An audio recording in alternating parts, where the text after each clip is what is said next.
please, you guys are too much.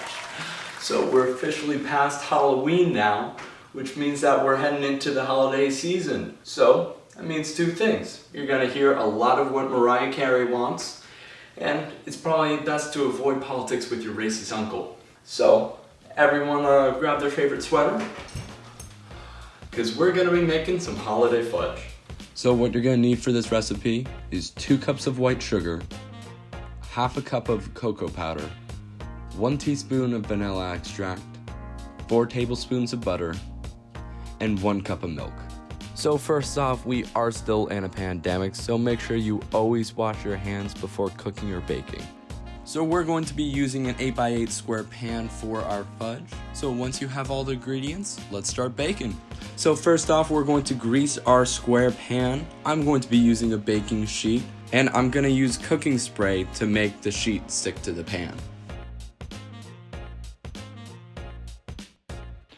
Once you're done with that, set that aside, and let's get cooking. Next, we are going to be combining the sugar, cocoa, and milk into a medium saucepan onto the stove, and we'll add the 2 cups of sugar first,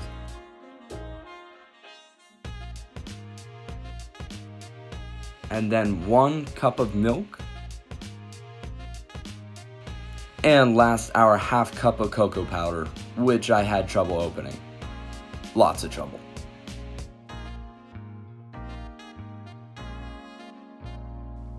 We're gonna turn on the stove to medium-high heat and mix everything together. Constantly stir the mixture while the sugar dissolves.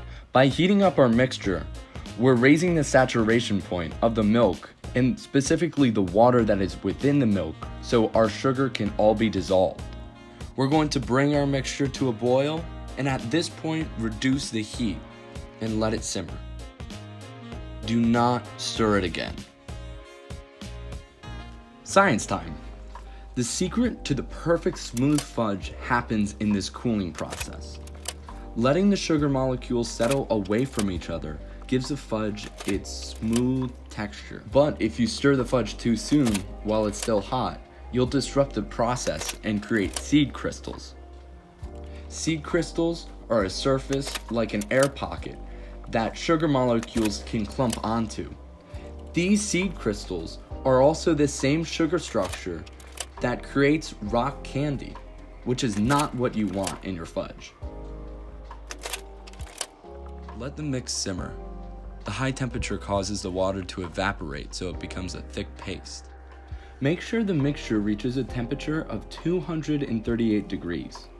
Or if you don't have a thermometer, then cook until a drop of this mixture in a cup of cold water forms a soft ball. Feel the ball with your fingers to make sure it's the right consistency. It should flatten when pressed with your fingers. Remove the fudge from heat and add 4 tablespoons of butter. And 1 teaspoon of vanilla extract. Beat with a wooden spoon until the fudge loses its sheen. Do not underbeat. I found this took about 5 minutes. When your fudge is ready, bring it over to your greased pan and start pouring it in.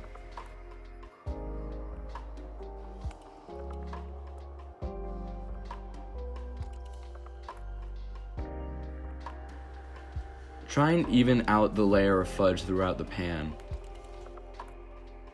Chill for about half an hour in the fridge.